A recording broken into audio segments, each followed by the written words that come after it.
बोलिए गोविंद भगवान की जय। अपने आप में किसी भी प्रकार की हीनता को मत ठहरने दीजिए, क्योंकि हीनता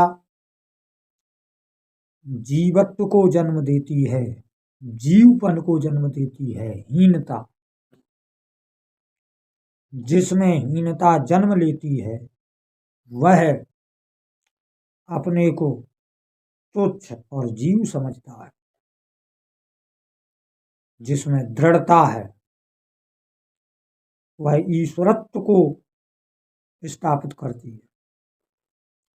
यह बात वेदों से, उपनिषदों से सिद्ध है कि जीव ही ब्रह्म है। जैसे अनपढ़ ही पढ़ा लिखा हो जाता है, यह बात लौकिक सिद्ध है कि जो अनपढ़ होता है वही पढ़ लिख कर पढ़ा लिखा सिद्ध होता है। ऐसे ही जब कोई दृढ़ होता है तो जीव से ही ब्रह्म हो जाता है। जब उसमें हीनता हट जाती है, जैसे केवट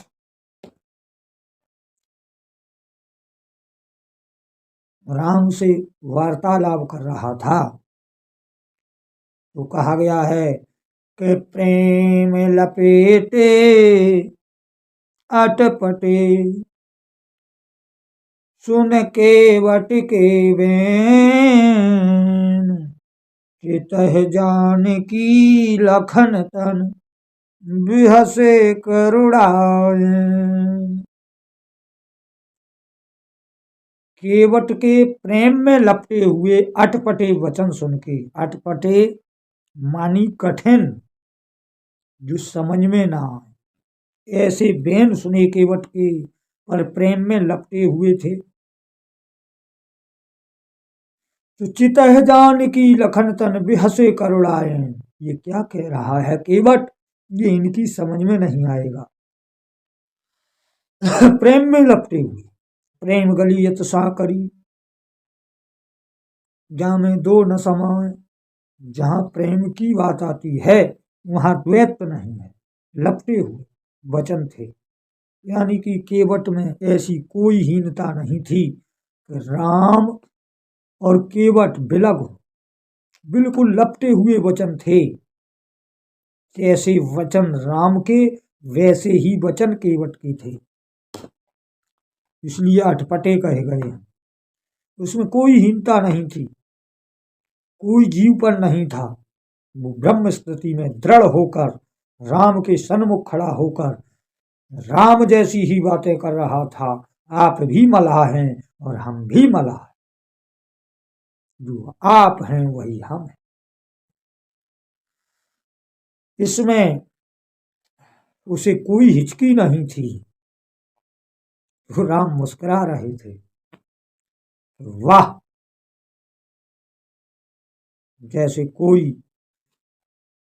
एमए किए हो और सामने वाला भी एमए किए हो तो वो समझ लेता है कि यह पढ़ा लिखा है।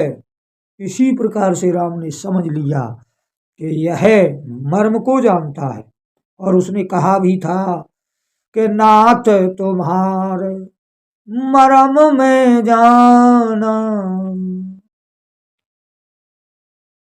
मैंने तुम्हारे मर्म को जान लिया है।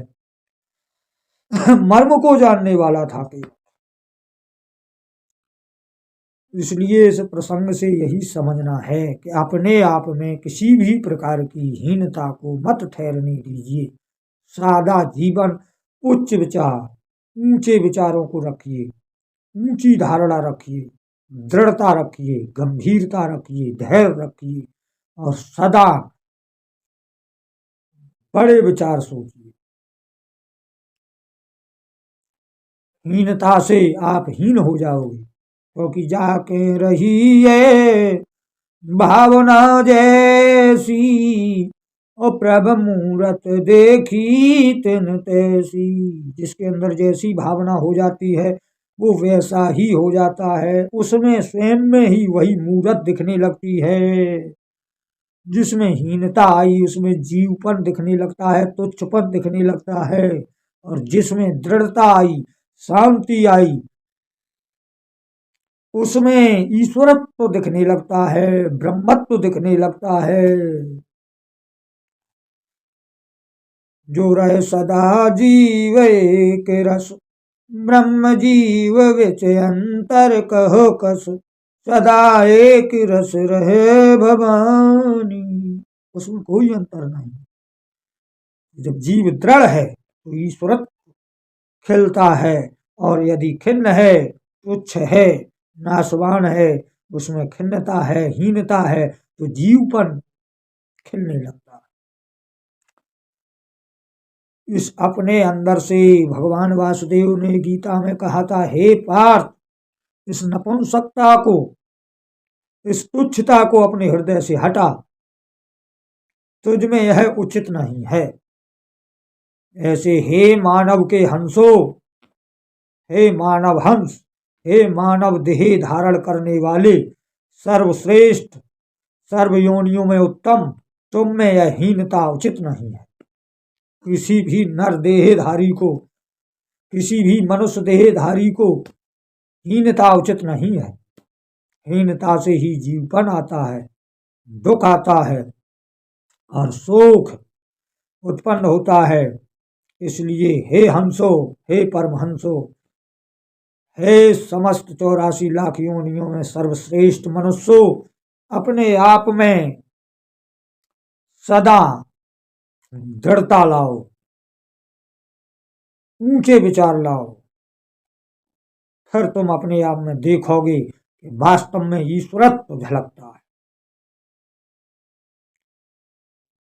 यह अटूट सिद्धांत है कि जिसका जैसा भाव होता है वो स्वयं वही होता है। गीता में कहा था भगवान ने, हे पार्थ, जो जैसी श्रद्धा वाला है स्वयं वही है। इसलिए अपनी श्रद्धा को संभालिए, अपने आप को संभालिए, और अपने में हीनता इस प्रकार से उखाड़ के फेंक दीजिए जैसे कोई किसान खरपतवार को उखाड़ के खेत से बाहर फेंक देता है। फिर देखो कैसी सुंदर फसल आप में लहराएगी। ईश्वर रूपी फसल, ब्रह्म रूपी फसल, चैतन्य रूपी फसल आप में लहराती हुई प्रत्यक्ष दिखाई देगी। इसमें कोई संशय नहीं। बोलिए गोविंद भगवान की जय। जय जय श्री राधे कृष्ण व्याय नमः।